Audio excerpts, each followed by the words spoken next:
రాజకీయాల్లో తెలుగుదేశం పార్టీ ఒక శిక్షణాలయ హబ్బుగా అని చెప్పుకోవచ్చు.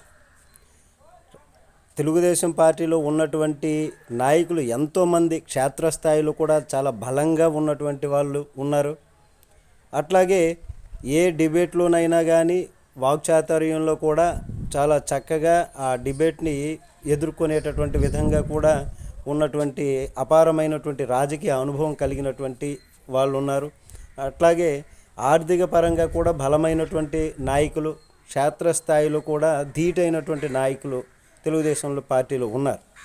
అది ఒక శిక్షణాలయ హబ్బుగా కూడా చెప్పుకోవచ్చు. ఇంకా ఇతర పార్టీల్లోనికి వెళ్ళినటువంటి నాయకులు కూడా కొందరిని చూస్తే వాళ్ళు ఆ మాట్లాడేటటువంటి విధానము, ఆ పద్ధతి, ఆ రియలైజ్డ్ అయ్యేటటువంటిది ఇదంతా కూడా చాలా చక్కగా ఉన్నటువంటిది. కాబట్టి తెలుగుదేశం పార్టీ అంటే ఒక శిక్షణాలయ హబ్బు అని చెప్పుకోవాలి. నమస్తే.